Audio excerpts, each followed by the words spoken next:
ஊற்றப்பட வேண்டுமே. உன்னதத்தின் ஆவி உயிர்ப்பிக்க வேண்டும் எங்கள் தேவா.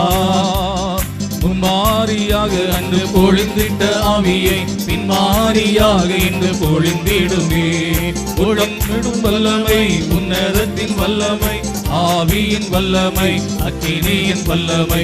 பொழிந்திடும் வல்லமை உன்னதத்தின் வல்லமை, ஆவியின் வல்லமை, அக்கினியின் வல்லமை. பொழிந்திடும் வல்லமை உன்னதத்தின் வல்லமை, ஆவியின் வல்லமை, அக்கினியின் வல்லமை. பொழிந்திடும் வல்லமை உன்னதத்தின் வல்லமை, ஆவியின் வல்லமை, அக்கினியின் வல்லமை. வல்லமை உண்டு இயேசுவின் இரத்தத்தினால். இயேசுவே உம்முடைய வல்லமை என் மேலே கடந்து வரட்டும், அக்கினி கடந்து வரட்டும், இந்த விடுதலை என் மேலே கடந்து வரட்டும் என்று சொல்லி கர்த்தருடைய சமூகத்தை நோக்கி கூப்பிடும். கர்த்தாவே எங்களுக்கு இறங்கு. இந்த அருமையான வேளையில் நம்முடைய விடுதலை எங்கள் வாழ்க்கையில் இப்பொழுது கடந்து வரட்டும் ஐயா என்று சொல்லி கூப்பிடும். தேவாதி தேவன் இன்றைக்கும் அற்புதம் செய்ய உண்மையிலவராய் இருக்கிறார். அல்லேலூயா. உண்டு அற்புத வல்லமை இயேசு கிறிஸ்துவின் இரத்தத்தினால். வல்லமை உண்டு உண்டு அற்புத வல்லமை இயேசு கிறிஸ்துவின் இரத்தத்தினால். பொழிந்திடும் வல்லமை உன்னதத்தின் வல்லமை, ஆவியின் வல்லமை, அக்கினியின் வல்லமை. பொழிந்திடும் வல்லமை உன்னதத்தின் வல்லமை, ஆவியின் வல்லமை, அக்கினியின் வல்லமை. பொழிந்திடும் வல்லமை உன்னதத்தின் வல்லமை, ஆவியின் வல்லமை, அக்கினியின் வல்லமை. பொழிந்திடும் வல்லமை உன்னதத்தின் வல்லமை, ஆவியின் வல்லமை, அக்கினியின் வல்லமை. பொழிந்திடும் வல்லமை உன்னதத்தின் வல்லமை, ஆவியின் வல்லமை, அக்கினியின் வல்லமை. பொழிந்திடும் வல்லமை உன்னதத்தின் வல்லமை, ஆவியின் வல்லமை, அக்கினியின் வல்லமை. இயேசுவின் நாமத்தினால், இயேசு கிறிஸ்துவின் நாமத்தினால், இயேசு கிறிஸ்துவின் நாமத்தினால், இயேசு கிறிஸ்துவின் நாமத்தினால், எல்லா வானோர் பூதலத்தோர் பூலம் மேலான நாமத்தினால் இப்பொழுதே உடைய பிள்ளைகள் வாழ்க்கையில் விடுதலை கடந்து வரும். இயேசு இயேசு இயேசு என்ற மேலான நாமத்தினால் கர்த்தருடைய விடுதலை கண்டடும். ஒவ்வொரு மகனுடைய வாழ்க்கையில் மகளுடைய வாழ்க்கையில் கர்த்தாவே நோக்கி பார்க்கின்ற முகங்கள் பிரகாசிக்கும்படியாக இயேசு கிறிஸ்துவின் நாமத்தினால் நீங்கள் விடுதலை கடந்து வரும். அக்கினி கடந்து வரும். சத்துருடைய சகல வல்லமை இயேசுவின் நாமத்தில் நிர்மலமாக்கப்பட வேண்டும். கர்த்தர் விடுவிப்பார். நன்றியோடு போய் துதிக்க வேண்டும் எங்கள் தேவா. மாரியாக அன்று பொழிந்திட்ட ஆவியை பின்மாரியாக இன்று பொழிந்திடுமே. கொள்ளும் வல்லமை உன்னதத்தின் வல்லமை, ஆவியின் வல்லமை, அக்கினியின் வல்லமை. பொழிந்திடும் வல்லமை உன்னதத்தின் வல்லமை, ஆவியின் வல்லமை, அக்கினியின் வல்லமை. பொழிந்திடும் வல்லமை உன்னதத்தின் வல்லமை, ஆவியின் வல்லமை, அக்கினியின் வல்லமை. அல்லேலூயா அல்லேலூயா அல்லேலூயா அல்லேலூயா அல்லேலூயா அல்லேலூயா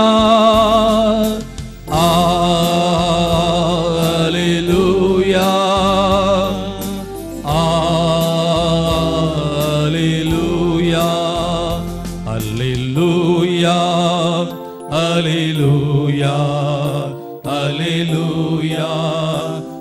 hallelujah, hallelujah,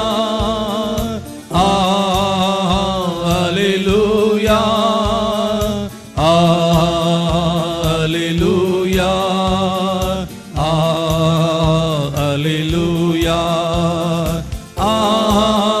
hallelujah, hallelujah, hallelujah. மலையிலே இறங்கி வந்தவரே, சீனாய் மலையிலே இறங்கி வந்தவரே, ஆத்மதாகம் தீர்க்க வாரும் இந்த வேளையிலே, ஆத்மதாகம் தீர்க்க வாரும் இந்த வேளையிலே, ஆவியானவரே, அன்பின் ஆவியானவரே, இப்போ வாரும் இறங்கி வாரும் எங்கள் மத்தியில். வல்லமை இறங்கட்டும் அப்பா. அக்கினி இறங்கட்டும் இயேசுவின் நாமத்தினால். அக்கினியை போட வந்து சொல்லு. ஹல்லேலூயா. வல்லமை வல்லமை வல்லமை இறங்கட்டும் இயேசுவின் நாமத்தினால். இயேசுவின் நாமத்தினால். இயேசு கிறிஸ்துவின் நாமத்தினால். பூராவாரியாந்தல ரபர திராவால வல்லமை இறங்கட்டும். அக்கினி இறங்கட்டும். அக்கினி இறங்கட்டும். அக்கினி இறங்கட்டும். நேற்று வென்று வென்று மாறாத தேவனாய் கர்த்தர் இன்றைக்கு தான் வந்திருக்கிற பிள்ளைகள் வாழ்க்கை விடுதலையான பிரசனத்தை கட்டெடுப்போம். நன்றியோடு துதிக்கிறோம் இயேசுவின் நாமத்தினாலே. வாரும் இறங்கி வாரும் எங்கள் மத்தியிலே. இப்போ வாரும் இறங்கி வாரும் எங்கள் மத்தியிலே. இப்போ வாரும் இறங்கி வாரும் எங்கள் மத்தியிலே. வல்லமை இறங்கட்டும். அக்கினி இறங்கட்டும். அக்கினி இறங்கட்டும். அக்கினி இறங்கட்டும். ஒவ்வொரு மகன் மேலே மகன் மேலே இறங்கட்டும். விடுதலையின் ஆவியானுடைய பிரசனம் ஒவ்வொருவரை விடுவிக்க முடியாது ஜெபிக்கிறோம். ஆமென். இப்போ வாரும் இறங்கி வாரும் எங்கள் மத்தியிலே. இப்போ வாரும் இறங்கி வாரும் எங்கள் மத்தியிலே. ஹல்லேலூயா. நன்றியோடு துதிக்கிறோம்.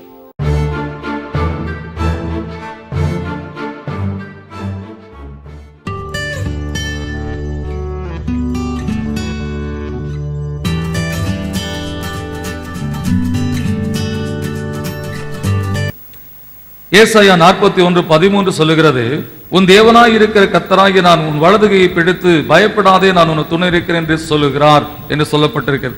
தேவன் இன்றைக்கு நம்முடைய வாழ்க்கையிலே நாம் நடுக்கத்தோடு பயத்தோடு இருக்கிறோம். எப்பவுமே நம்முடைய வாழ்க்கையில யாராவது கொஞ்சம் ஷிவரிங்கா இருந்தாங்க அப்படின்னா உடனே அவங்கள கையை பிடிச்சு don't worry brother, God will not forsake you, கவலைப்படாதீங்க, பார்த்துக்கொள்வோம் என்று சொல்லி நாம் சொந்த வார்த்தையில நாம் சொல்லுகிறோம். சில வேளை சொல்ல கர்த்தர் கைவிட மாட்டார், தைரியமா இருங்க.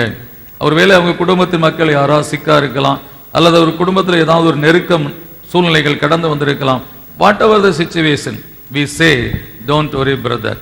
நம்ம சொல்லக்கூடிய ஒரே ஒரு காரியம் பயப்படாதீங்க அப்படி சொல்ல. ஆனால் அதை விட மேலான ஒரு காரியம், இந்த வானத்தையும் பூமி உண்டாக்கின கர்த்தர் நம்மை பார்த்து வலதுகை பிடித்து சொல்லுகிற don't worry, I am with you, நான் உன்னோடு இருக்கிறேன் என்று சொல்லி நான் பலப்படுத்துகிற தேவனாய் இருக்கிறார்.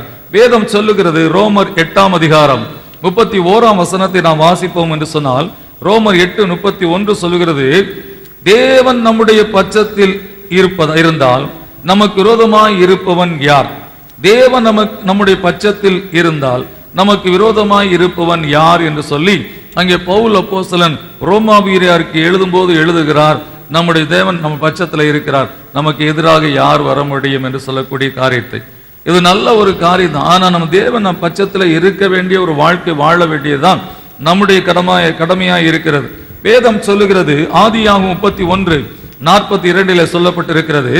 ஆதியாகமம் 31:42 என் பிதாவின் தேவனாகிய ஆபிரகாமின் தேவனும் ஈசாக்கின் பயபக்திக்கு உரியவரும் என்னோடு இராமல் போனால் நீர் இப்பொழுது என்னை வெறுமையாய் அனுப்பிவிட்டிருப்பீர். லாபானை பார்த்து யாக்கோபு சொல்லக்கூடிய காரியம், என் பிதாவின் தேவனாகிய ஆபிரகாமின் தேவனும் ஈசாக்கின் பயபக்திக்கு உரியவரும் என்னோடு இராமல் போனால் நீர் இப்பொழுது என்னை வெறுமையாய் அனுப்பிவிட்டிருப்பீர் என்று சொல்லக்கூடிய காரியத்தை சொல்லுறோம். சொந்த மாமன் தான், 2 பிள்ளைகளை கல்யாணம் பண்ணி கொடுத்த ஒரு மாமன் தான். ஆனாலும் அவனுடைய வாழ்க்கையில் இந்த யாக்கோபை விட்டுவிட அவனுக்கு எண்ணம் கிடையாது. அவனையும் அவனுடைய பரிவாரங்களையும் அவனுடைய மனைவி பிள்ளைகளையும் தன்னுடைய ஆளுகையின் கீழே வைத்து இன்னும் அவன் மித்தமாய் ஆசீர்வாதங்களை பெற்றுக்கொள்ள வேண்டும் என்று சொல்லக்கூடிய நிலையிலே அங்கே லாபான் அவனை தொடர்ந்து வரக்கூடிய காரியத்தை பார்க்கிறோம். எனக்கு அன்பானவர்களே, நம்ம சொந்த ஜனங்களாய் இருக்கலாம், சொந்த மக்களாய் இருக்கலாம், ஆனால் நம்முடைய வாழ்க்கையிலே நம்மை அவர்கள் மேன்மையாக பார்க்க விரும்புவதே கிடையாது.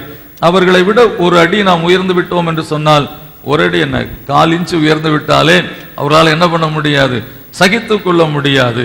எனவே யார் இன்றைக்கு எப்படிப்பட்டவர் என்று சொல்லக்கூடிய காரியத்தை இந்த உலகத்தில் அறிய முடியாதவர்களாய் வாழ்ந்து கொண்டிருக்கிறோம். Who will rise against me?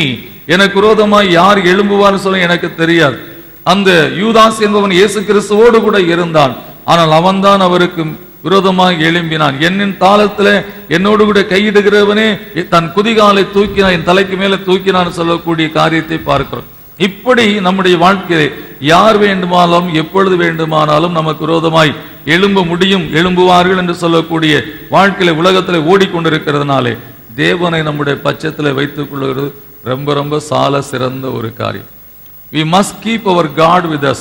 கர்த்தர் இன்றைக்கு நம்மோடு கூட இருக்கிறார் என்று சொன்னால் நம்முடைய வாழ்க்கையில வேறு யாருடைய ஒத்தாசை நமக்கு தேவையில்லை. அதற்காக மற்றவர்கள் முன்பாக நாம் பெருமையாக மேட்டிமையாக நடக்க வேண்டும் என்பது கிடையாது. அவர் நம்மோடு இருக்கிறார் என்று சொல்லக்கூடிய நிச்சயத்தோடு நடக்கக்கூடிய ஒரு வாழ்க்கையானது இன்றைக்கு நம்முடைய வாழ்க்கையில காணப்பட வேண்டும். சங்கீதம் 118:13 சொல்லுகிறது, சங்கீதம் 118:13 சொல்லுகிறது, நான் விழும்படி நீ என்னை தள்ளினாய், கர்த்தரோ எனக்கு உதவி செய்தார் என்று சொல்லக்கூடிய அந்த காரியத்தை பார்க்கிறோம். இந்த ரோட்ல அடிக்கடி மழை காலத்திலே, முன்னாடி இப்ப கிடையாது, அந்த ரோட்ல பார்ப்போம் என்று சொன்னால் இந்த காலேஜ்ல இருந்து பிள்ளைங்கெல்லாம் போயிட்டு இருப்பாங்க, எல்லாம் ஒன்னா தான் பேசிட்டு போயிட்டு இருப்பாங்க. திடீர்னு அந்த தண்ணி ஒரு பள்ளத்துல குட்டையில மாதிரி கிடக்கிற மாதிரி கிடக்கு, பேசிட்டே இருக்கும்போது ஒருத்தன் பிடிச்சி அடுத்து தள்ளிடுவாங்க. நான் நிறைய முறை நான் வண்டியில வரும்போது பார்த்துருக்கேன். உடனே அவன் தட்டு மாதிரி ஒரு காலை அந்த தண்ணியில வச்சு ஒரு காலை தள்ளி என்ன பண்ணுவான், அது விளையாட்டான். நீ நான் விழும்படி என்னை தள்ளி, அவன் என்ன சொல்றான், அந்த தண்ணி வந்தோன்னா மேலே விழுகட்டும், அந்த தண்ணிக்குள்ள விழுகட்டும், தடுமாறி அந்த தண்ணி மேலே அடிக்கட்டும். ஆனா கார் போகும்போது எல்லாருமேலையும் சேர்த்து அடிச்சுட்டு போயிடும், என்ன எல்லாருமேலே சேர்த்து அடிச்சுட்டு போயிடும். ஆனால் நம்முடைய வாழ்க்கையில் அதுல ஒரு சந்தோஷம், ஐயோ இவன் இப்படி காஸ்ட்லி ட்ரெஸ் போட்டிருக்கானே, இதுல போய் விழுந்தானா அந்த கரை போகாதே என்று சொல்லக்கூடிய காரியத்தெல்லாம் யாரும் எண்ணுகிறது கிடையாது. என்ன செஞ்சேன், இப்படி செஞ்சுட்டு விளையாட்டுக்கு செஞ்சேன், என்ன செஞ்சேன், விளையாட்டுக்கு செஞ்சேன். கீழே தள்ளி விட்டு பல்லு விழுகிறதா விளையாட்டு செய்யறது? விளையாட்டுக்கு செய்கிறேன், விளையாட்டுக்கு செய்கிறேன்னு சொல்லியே நம்ம எத்தனை பேர் என்ன பண்றாங்க, தள்ளிவிட பார்க்கக்கூடிய நிலையில இந்த உலகத்துல வாழ்ந்து கொண்டு இருக்கிறோம். எனவே இந்த நாட்களிலே நாம் காணப்பட வேண்டிய, கர்த்தரை நமக்கு துணையாய் வைத்துக் கொள்ளக்கூடிய ஒரு காரியம் நிச்சயமாய் காணப்பட வேண்டும். தானியேல் 3:23 அங்கே அக்கினிக்குள்ளாய் தள்ளப்பட்ட மக்களை குறித்து நாம் பார்க்கிறோம். தானியேல் 3:23 சொல்லுகிறது, சாத்ராக் மேஷாக் ஆபேத்நேகோ என்னும் அந்த 3 புருஷரும் கட்டுண்டவர்களாய் எரிகிற அக்கினி சூளையின் நடுவிலே விழுந்தார்கள். அவர்களை அங்கே தள்ளினார்கள் என்று சொல்லக்கூடிய, அவரை தூக்கி அந்த அக்கினி சூளையிலே போட்டார் என்று சொல்லக்கூடிய காரியத்தை பார்க்கிறோம். ஆனால் 25 சொல்லுகிறது, அதற்கு அவன் இதோ 4 பேர் விடுதலையாய், இதோ 4 பேர் விடுதலையாய் அக்கினியின் நடுவிலே உலாவுகிறதை காண்கிறேன், அக்கினி நடுவிலே உலாவுகிறதை காண்கிறேன் என்று சொல்லக்கூடிய காரியத்தை நாம் பார்க்கிறோம். அங்கே அக்கினி நடுவிலே அவர்களை தள்ளினார்கள். அவர்களோ 3 பேர் அல்ல, 4 பேர் அங்கே உலாவிக் கொண்டிருந்தார் சொல்லக்கூடிய காரியத்தை பார்க்கிறோம். 4வது நபருடைய முகத்தை குறித்து அங்கே சொல்லும் போது அது தேவ தூதனுடைய முகத்தை போல இருக்கிறது என்று சொல்லக்கூடிய காரியத்தை நாம் பார்க்கிறோம். 4ஆம் ஆளின் சாயல் தேவபுத்திரனுக்கு ஒப்பாய் இருக்கிறது என்று சொல்லி அங்கே சொல்லுகிறதை பார்க்கிறோம். தேவன் அவர்களோடு கூட இருந்தார். அல்லேலூயா. நாம் அக்கினியின் ஊடாய் நடந்து சென்ற வேளையிலும் தண்ணீரை கடக்கிற வேளையிலும் கர்த்தர் நமக்கு துணையாய் இருக்கிற தேவன். சாத்ராக் மேஷாக் ஆபேத்நேகோவுடைய வாழ்க்கையிலே அன்றைக்கு அவர்கள் அந்த ராஜாவுடைய போஜனத்தினாலே தீட்டுப்படாதபடி தங்களை காத்து கொண்டார்கள். நாமும் இந்த உலகத்திலே வாழ்கிறோம், இந்த உலகத்திலே பலவிதமான சூழ்நிலைகளை கடந்து வருகிறோம், பலவிதமான மக்களோடு பழகுகிறோம். ஆனால் எந்த காரியம் என்னை கரைப்படுத்தாது, நான் எந்த காரியத்திலும் தீட்டுப்படாதபடி என்னை நான் காத்துக்கொள்ளுகிறேன் என்று சொல்லி நம்முடைய வாழ்க்கையை கர்த்தருக்குள்ளே நாம் காத்துக்கொள்வோம் என்று சொன்னால், அக்கினி ஊடாய் சென்றாலும் சரி, உன் வலது கையை பிடித்து துணை நிற்கிறேன் என்று சொன்ன கர்த்தர் நம்முடைய வாழ்க்கையிலே துணை நிற்கிறவராய் இருக்கிறார். அல்லேலூயா. எனவே தேவன் நம்முடைய வாழ்க்கையிலே நம்முடைய செயல்களை பார்த்து நம்மோடு கூட இருக்கிற தேவனாய் இருக்கிறார். எனவே இந்த சாத்ராக் மேஷாக் ஆபேத்நேகோவுடைய வாழ்க்கையில பார்ப்போது அவர்களை கர்த்தர் வலதுகை பிடித்து துணை நின்றதுனாலே 3 பேரை தூக்கி போட்டாங்க. அக்கினிக்குள்ள போனவர் தான் 4வது ஆளு தெரிஞ்சு. அல்லேலூயா. அதாவது சில நம்ம கூட கர்த்தர் இருக்கிறது பொதுவா தெரியாது, பிரச்சனை வரும்போது தான் தெரியும் அவர் நம்ம கூட இருக்கிறார் சொல்லி. அல்லேலூயா. இந்த ஆளுக்கு இவ்வளவு பிரச்சனை வந்துச்சே, இந்த ஆள் மறுபடியும் எழும்பி நின்றுட்டானே அப்படின்னு சொல்லி என்ன பண்ணுவாங்க, வெட்ட வெட்ட வளர்ந்துக்கிட்டே இருப்போம். அல்லேலூயா. நம்ம குட்ட குனிய மாட்டோம், வெட்ட வெட்ட வளர்ந்து கொண்டே இருக்கும். எத்தனை முறை வெட்டி விட்டாலும் சரி. இங்கே சில யூகாலிப்டஸ் மரம் இருக்குது, தைல மரம்னு சொல்லுவாங்க. நான் வெட்டிட்டு வந்து ஒரு மாசத்துல பார்த்தா அதுக்குள்ள இவ்வளவு வருஷம் வளர்ந்துடும். பல வருஷம் வெட்டி இந்த எலக்ட்ரிக் லைன்ல போய் தட்டுன்னு சொல்லி வெட்டி விடுவோம், மறுபடியும் பார்த்தா வளர்ந்துடும். நிறைய விறகு கிடைக்குது, ஆனால் நாங்கள் விறகு எரிக்க முடியல. எப்பயாவது நம்ம 3 ஃபங்க்ஷன் இருந்தால் மட்டும்தான் எரிக்கிறது. அப்போ வெட்ட வெட்ட என்ன பண்ணிட்டு இருக்கு, அந்த மரமே வளர்ந்தா நம்ம வளர மாட்டோமா? அல்லேலூயா. தேவன் உண்டாக்கின ஒரு மரம் வெட்ட வெட்ட வளர்ந்துட்டு இருக்குன்னா தேவனால் நாம் தெரிந்து தாயின் கருவிலே தெரிந்து கொள்ளப்பட்டவர்கள், கற்பத்தில் உண்டாகுமா நம்மை அறிந்திருக்கிற தேவன். நம்முடைய வாழ்க்கையில் எத்தனை எதிர்ப்பு வந்தாலும் சரி, எத்தனை பேர் எதிர்த்து நின்றாலும் சரி, நம்ம நிச்சயமாய் வளருவோம். அல்லேலூயா. நிச்சயமாய் செழிப்போம். யாரும் ஒன்றும் பண்ண முடியாது. யாக்கோவின் தேவன், லாபானை அதற்றின தேவன் நம்மோடு கூட இருக்கிறார். அன்றைக்கு நேபுகாத்நேச்சாருக்கு முன்பாக அந்த 3 பேர் நடுவில் 4 பேராக உலாவின கர்த்தர் நமக்கு துணை நிற்கிறார். எந்த தீங்கின் காரியங்கள் நமக்கு விரோதமாய் எழுந்தாலும் அது நம்ம வாழ்க்கையில ஜெயம் கொள்ளவே முடியாது. அல்லேலூயா. எனவே கர்த்தர் நமக்கு துணையாய் இருக்கிறார். அவர் நம்மை காத்து நடத்த உண்மையிலவராய் இருக்கிறார். அடுத்ததாக வேதம் சொல்லுகிறது, சங்கீதம் 124 1 முதல் 3 வசனங்களை நாம் வாசிப்போம் என்று சொன்னால், சங்கீதம் 124 1 முதல் 3 வசனங்களை நாம் வாசிப்போம். மனுஷர் நமக்கு விரோதமாய் எழும்பின போது கர்த்தர் நமது பக்கத்தில் இராவிட்டால், கர்த்தர் தாமே நமது பக்கத்தில் இராவிட்டால், அவர்கள் கோபம் நம்மேல் எரிகையில் நம்மை உயிரோடே விழுங்கியிருப்பார்கள். மனுஷனுடைய கோபத்தை குறித்து இங்கே கர்த்தர் சொல்லக்கூடிய காரியத்தை பார்க்கிறோம். நம்ம மேல கோபப்படக்கூடிய மக்கள் எப்படி நம்ம பார்க்கிறாங்களாம், உயிரோடு அப்படியே விளங்கிடலாமான்னு பார்க்கிறோம். மலைப்பாம்புன்னு நினைக்கிறேன். என்னது, அவங்கெல்லாம் பைத்தான் அப்படி சொல்லக்கூடிய அப்படிப்பட்ட ஒரு குணாதிசயம் இருக்க மக்களா இருப்பாங்க சார். நம்மளை பார்க்கும்போது அப்படியே உயிரோட விளங்கிடணும் அப்படின்ற மாதிரி பார்க்குறாங்க. எதனால? நம்ம மேல் இருக்க கோபத்தினாலே. மனுஷன் நமக்கு விரோதமாய் எழும்பின போது கர்த்தர் நமது பக்கத்தில் இராவிட்டால், கர்த்தர் தாமே நமது பக்கத்தில் இராவிட்டால், அது கோபம் நம்ம மேல் எரிகையில் நம்ம உயிரோடு விளங்கி இருப்பார்கள். எத்தனையோ பேருடைய வாழ்க்கையில நம்மை குறித்து அவர்கள் எண்ணக்கூடிய காரியங்கள், நம்முடைய வாழ்க்கையில் அவர் பார்த்து கொண்டிருக்கக்கூடிய காரியம், என்னைக்கு இவனுடைய காரியம் ஒன்றுமில்லாமல் போகும், என்றைக்கு இவனுடைய வாழ்க்கை ஒன்றுமில்லாத ஒரு நிர்மூலமான ஒரு நிலைக்குள்ளாய் கடந்தவர், இப்படிப்பட்ட எண்ணம் உள்ள மக்கள் கோபத்தோடு எரிச்சலோடு நம்மை பார்த்து கொண்டிருக்கிறார். ஒரு முறை ஒரு சகோதரன் வந்தார். அவர் மருத்துவ பணி செய்து கொண்டிருக்கிறார். அவருக்கு எதிர்த்த வீட்டில் இருக்கக்கூடிய ஒரு அந்நிய வழிபாடு நிறைந்த ஒரு மனிதன் ஆஸ்பத்திரிக்கு போவாராம். போயிட்டு வந்து ட்ரீட்மெண்ட்லாம் அவர் கொடுத்த பிறகு அவர் காலத்தை விட்டு கும்பிட்டுட்டு, காசு கொண்டு வரலைங்க, வந்துடுறேன் அப்படின்னு சொல்லிடுவான்.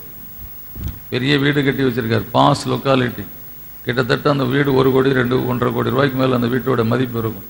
அந்த வீட்டு மனுஷன் காலத்தொட்டு கும்பிட்டுட்டு காசு கொடுக்காம ஒரு ஃபீஸ் கொடுக்க கூட அந்த மனுஷனுக்கு என்ன கிடையாது, விருப்பம் கிடையாது. ஏன்னா இவர்கிட்ட ஏற்கனவே நிறையா இருக்கு, இவர் நல்லா டாக்டர், இவர் ப்ராக்டிஸ் பண்றாரு, இவர் நிறைய காசு இருக்கு. ஒரு முறை அந்த டாக்டர் வெளியே புறப்பட்டு கொண்டு வந்த வேகமாக வந்து, இந்த கலர் எங்கே வாங்கி அடிச்சிங்க, இந்த கலர் எங்கே வந்து அடிச்சிங்க, ஏன்னா அவர் போகக்கூடிய காரியத்தை தடை செய்ய வேண்டும் என்று சொல்லி அந்த எண்ணத்தோடையே வந்து, ஏன் இது இந்த நீங்கள் ஏஷியன் பெயிண்ட்ஸோ அந்த இது பார்த்தீங்கன்னா அதில் எல்லா ஷேடும் இருக்குது, நீங்கள் பார்த்து உங்களுக்கு விரும்பினதை வாங்கிக்கலாம். அவர் நின்றுக்கிட்டே சொல்லிகிட்டு இருக்கார், இல்லை நான் அதில் பார்த்தேன் கிடைக்கல, இந்த ஷேடு இல்லை, அந்த ஷேடு இல்லை, ஏன் நல்லா போய் பாருங்க போங்க அப்படின்னு சொல்லிட்டு புறப்பட்டார்.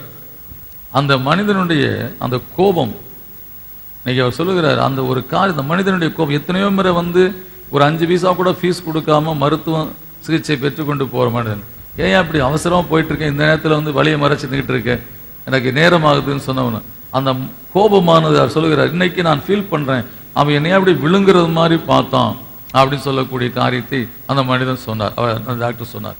ரொம்ப வேதனையான ஒரு காரியம். இந்த உலகத்தில் யார் எப்போ நம்ம மேலே என்னைக்கு நமக்கு மேலே கோபப்படுவாங்க, எப்பொழுது நம்மை விழுங்கும்படியான அந்த எண்ணத்தோடு பார்ப்பாங்க நமக்கு தெரியாது. நம்மகிட்டே இருந்து நம்ம வாழ்க்கை நம்முடைய காரியங்களை அனுபவித்து கொண்டு நம்முடைய காரியங்களிலே அவர்கள் நல்ல சுக வாழ்க்கை வாழ்ந்து கொண்டு நம்முடைய வாழ்க்கையில் என்னைக்காவது ஒரு நாளில் ஒரு சின்ன காரியத்தில் கோபம் வரும்போது அவன் அப்படியே உயிரோடு விழுங்கி விடுகிறது போல என்ன பண்ணுவாங்க, அவள் செயல்களை செய்ய ஆரம்பிப்பார்கள். எனக்கு அன்பு சகோதரனே சகோதரியே, கர்த்தர் நமது பட்சத்தில் இருக்கும்போது இப்படிப்பட்ட காரியங்கள்லாம் நம்முடைய வாழ்க்கையில ஒன்றுமே செய்ய முடியாது. நம்மை ஒருவரும் மேற்கொள்வதற்கு கர்த்தர் இடம் கொடுக்க மாட்டார். 2 நாளாகும் 32ஆம் அதிகாரம் 8ஆம் வசனம் சொல்லுகிறது, 2 நாளாகும் 32:8 சொல்லுகிறது, அவனோடு இருக்கிறது மாம்சபயம், நமக்கு துணை நின்று நம்முடைய யுத்தங்களை நடத்த நம்மோடு இருக்கிறவர் நம்முடைய தேவனாகிய கர்த்தர்தானே என்று சொல்லி அவனை தேற்றினான். இன்றைக்கு யுத்தங்கள், நம்முடைய யுத்தங்களை நடத்த என்று சொல்லப்பட்டிருக்கிறது. There are always warfare in our life. நம்முடைய வாழ்க்கையில எல்லா சூழ்நிலையிலும் ஒரு யுத்தம் நடந்து கொண்டே இருக்கிறது. அலுவலகத்தில் போய் நம்ம வேலை செய்கிற இடத்துல அங்கே ஒரு யுத்தம் நடந்து கொண்டு இருக்கிறது. ஒரு சகோதரன் நேற்று கிட்டத்தட்ட ஒரு 30 நிமிடம் என்னோடு கூட பேசிக்கொண்டு அவர் சொல்லக்கூடிய காரியம், என்னுடைய மேனேஜர் இருக்கிறாரு, அந்த மேனேஜருக்கு இப்போ இருக்கக்கூடிய டெக்னிக்ஸ் எதுவுமே தெரியாது. இன்றைக்கு இருக்க ஃபீல்டில் இருக்கக்கூடிய எந்த டெக்னிக்ஸ் தெரியாது. யாராவது ஒருத்தர் வேலை செய்து அந்த வேலையை முடித்துட்டாங்கன்னா உடனே போய் நான் தான் அதை செஞ்சேன்னு சொல்லி அவருக்கு மேலே இருக்க அதிகாரிகள்ட்ட எல்லாம் போய் சொல்லி அந்த பேரை தனக்கென்று சொல்லி வாங்கி கொள்வார். இந்த சூழலில் அவர் பார்த்து விட்டு இந்த மனுஷனுடைய செயல் இப்படி இருக்கிற சொல்லி சரி இந்த மனுஷன் இப்படித்தான் என்று சொல்லக்கூடிய நிலையில் ஒதுங்கி விட்டார்.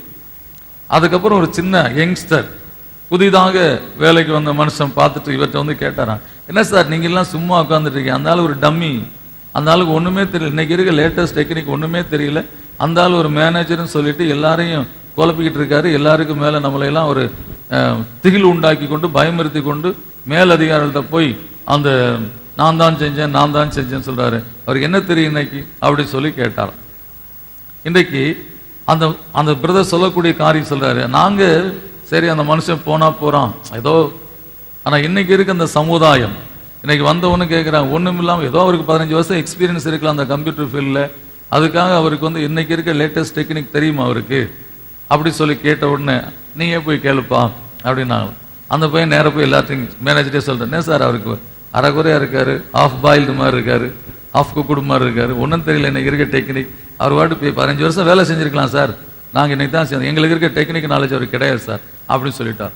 அப்போ நம்ம சில காரியங்களை என்ன பண்ணி கொண்டு இருக்கிறோம், எப்படி சரி இந்த மனுஷன் போறாரு, என்னத்து 15 வருஷம் ஆச்சு இந்த ஃபீல்டில் ஏதோ இன்னும் கொஞ்ச நாள் போட்டும் அப்படின்னு சொல்லி நினைக்கிறேன். ஆனால் கர்த்தர் நமக்கு துணையாக இருக்கும்போது யாரை கொண்டாவது கர்த்தர் என்ன பண்ணுகிறார், யார் மூலமாவது ஒரு கிரியை கர்த்தர் செய்கிறதை பார்க்கிறோம். அதைத்தான் இங்கே கர்த்தர் யாரை கொண்டு தினந்தோறும் யுத்தங்கள் நடக்கிறது போல இருக்கக்கூடிய காரியங்கள் இருக்கிறது.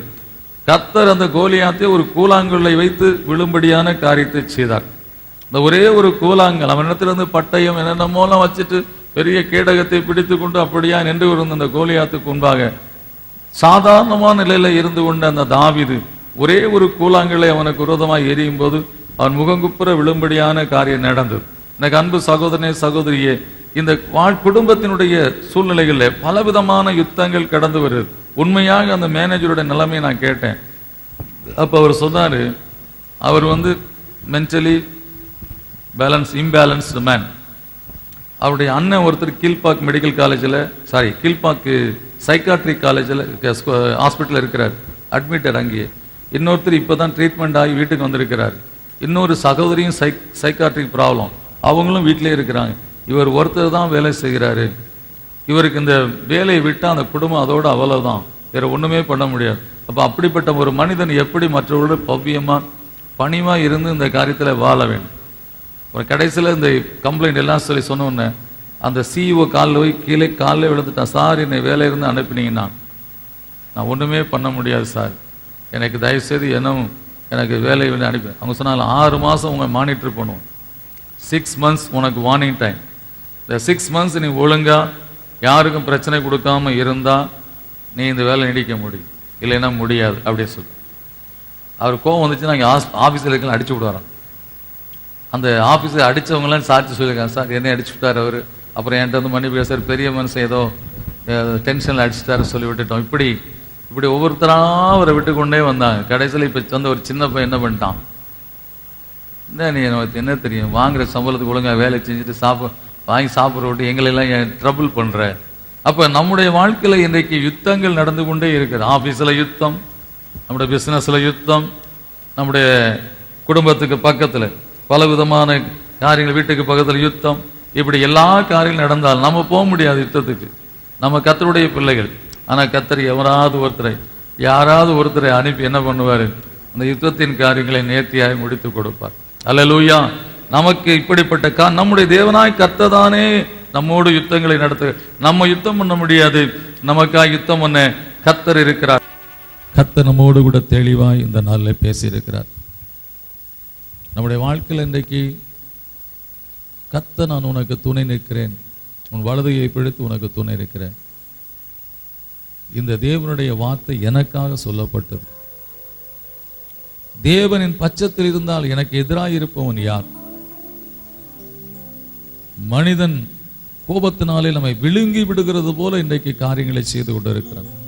ஆனால் கர்த்தரோ அவனுடைய கையிலே நம்மை விடுவது கிடையாது. தேவனாகிய கர்த்தர் உன் வலது கை பிடித்து துணைக்கிறேன், பயப்படாதே, திகையாதே என்று சொல்லி நம்மை கர்த்தர் பலப்படுத்தி இருக்கிறார். தேவ சமூகத்தில் இன்றைக்கு இந்த இடத்துல போனால் கர்த்தர் எனக்கு ஒரு வார்த்தையை சொல்லுவார். இந்த மனிதன் மூலமாய் ஒரு வார்த்தையை சொல்லி என்னை பலப்படுத்துவார். தீர்க்கதரிசி என்று சொல்லி ஒரு மனிதனை ஏற்றுக்கொள்கிறவன் தீர்க்கதரிசி பலனை அடைவான் சொல்லப்பட்டிருக்கிறது. பயப்படாதே, நான் உனக்கு துணை நிற்கிறேன், திகையாதே, நான் உன் தேவன், நான் உன் வலதுகையை பிடித்து உனக்கு துணை நிற்கிறேன் என்று சொன்ன தேவன் இன்றைக்கு உன் வாழ்க்கையை கலங்கி வேதனைப்பட்டு, ஆண்டவரே எனக்கு ஒரு ஒத்தாசை கடந்து வர வேண்டும் என்று சொல்லி தேவ சமூகத்தில் கடந்து வந்த இந்த வேளையில் தேவன் எனக்காகவே இந்த மனிதன் மூலமாய் பேசினார். இந்த காரியத்தை எனக்காகவே கர்த்தர் சொன்னார். பயப்படாதே, நான் உன்னோடு கூட இருந்து என் ஊழியக்காரனாகிய ஆபிரகாமின் உன்னை ஆசீர்வதித்து உன் சந்ததியை பெருக பண்ணுவேன் சொன்ன தேவன் உன் ஊழியக்காரனாகிய என்று சொன்ன என் ஊழியக்காரனாய் அவர் நிமித்தம் இந்த காரியத்தை செய்வேன் சொல்லி இந்த ஊழியக்காரனை தேடி வந்திருக்கிறாள். ஊழியக்காரனுடைய சமூகத்தை தேடி வந்திருக்கிறாள். கர்த்தர் இந்த மனிதன் மூலமாய் ஒரு வார்த்தை பேசுவார் என்று சொல்லி தேடி வந்திருக்கிறாள். இந்த மாலை வேளையில கர்த்தர் சொல்லுகிறார், நான் உன் வலதுகையை பிடித்து உனக்கு துணை நிற்கிறேன், உன்னோடு போராடினத்தை காணாதிருப்பாய், உன்னோடு யுத்தமன்ன மனசில் இல்பொருளாவார்கள், தேடினாலும் நீ காணாதிருப்பாய் என்று சொல்லி கர்த்தர் சொன்ன அந்த வார்த்தையின் படியே இன்றைக்கு அற்புதங்களை செய்கிற தேவன் நம் நடுவில் இருக்கிறார். தேவனாகி கர்த்தர் இதோ உண்மையில் எரிச்சலாய் இருக்கிற யாவர் வெக்கி இளைச்சை அடைவார்கள், உன்னோடு வழக்காடுகள் நாசமாகி ஒன்றுமில்லாமல் போவார்கள், உன்னோடு போராடினவர்களை தேடியும் காணாதிருப்பாய், உன்னோடு யுத்தம் பண்ண மனசு ஒன்றுமில்லாமல் இல்பொருளாவார்கள், உன் தேவனாயிருக்கிற கர்த்தராகிய நான் உன் வலதுகையை பிடித்து பயப்படாதே, நான் உனக்கு துணை இருக்கிறேன் என்று சொல்லுகிறேன் என்று கர்த்தர் நமக்கு சொல்லி இருக்கிறார். எனவே தேவனுடைய ஊழியக்காரனாகிய நான், தேவனுடைய ஊழியக்காரன் தேடி வந்த உங்களுக்கு சொல்ற காரியம், பயப்படாதே, நான் உன் வலதுகையை பிடித்து உனக்கு துணை இருக்கிறேன். எனவே நீங்க எந்த கலக்கத்தில் வந்தீங்களோ, எந்த நெருக்கத்தில் வந்தீங்களோ, என்ன போராட்டத்தில் வந்தீங்களோ, என்ன காரியத்திற்காக கர்த்தரை தேடி வந்தீர்களோ அதற்கு பதில் தான், ஆண்டவரே உமக்கு ஸ்தோத்திரம் என்று சொல்லி விசுவாசத்தோடு புறப்பட்டு நல்ல தகப்பனே, தருமையான பிள்ளைகளை நீர் ஆசீர்வதிப்பீராக. ஒரு துணையும் இல்லை ஆண்டவரே, ஒரு ஒத்தாசையும் இல்லை ஆண்டவரே, உண்மை மாத்திரம் நாங்கள் நம்பி வந்திருக்கோம். ரட்சிக்க திராணி இல்லாத மனுபுத்திரை நம்பாதீங்க சொல்லப்பட்டது. அவங்களெல்லாம் நம்பல, கர்த்தரை நம்பி இந்த இடத்துல வந்திருக்கிறாங்க, இயேசு கிறிஸ்துவை நம்பி வந்திருக்கிறாங்க, பிதாவாகி தேவனுடைய பிரசன்னத்தை நம்பி வந்திருக்கிறாங்க, ஆவியானுடைய அசைவாடுதலை இன்றைக்கு காணும்படியாகவும் ஆவியிலிருந்து ஜெபிக்கும்படியாக இந்த பிள்ளைகள் கடந்து வந்திருக்கிறாங்க. நான் உனக்கு துணை நிற்கிறேன் சொன்ன தேவன் அப்படியே இவர்களுக்கு துணையாக இருந்தவர்களை ஆசீர்வதித்து இவருடைய காரியத்தை இனி ஜெயமாய் கர்த்தாவே, தானியேலின் காரியம் ஜெயமாய் இருந்தது போல இந்த பிள்ளைகள் வாழ்க்கையில போராடுகிற எல்லா எதிர்ப்புகளையும் முறித்து ஜெயம் கொடுக்கும்படியாக ஜெபிக்க கர்த்தர் ஆசீர்வதிப்பீராக. நாங்கள் கர்த்தாவே உடைய சமூகத்திலே ஜெபித்திருக்கிறோம் கர்த்தாவே, அநேக காரியங்களுக்காய் அந்த எல்லா காரியங்களையும் ஜெயத்தை கொடுத்து ஆசீர்வதிப்பீராக. அற்புதத்தை செய்தலும் ஆசீர்வத்திலும் இயேசுவின் நாமத்தினாலே இந்த பிள்ளை எடுத்து சாட்சிகளை கேட்க கிருபை, இயேசுவின் நாமத்தை வைக்க நல்ல பிதாவே, ஆமென். நம்முடைய கர்த்தராகிய இயேசு கிறிஸ்துவின் கிருபை, தேவனுடைய அன்பு, பரிசுத்த ஆவிய தேவத்தின் அந்யோன்ய ஐக்கியம் நம்மோடும் கர்த்தராட்சியில் அத்தனை பிள்ளைகளோடும் கர்த்தர் விடுத்துற ஒவ்வொரு பிள்ளைகளோடும் இன்றும் என்றும் சதா காலம் இருப்பதாக. ஆமென்.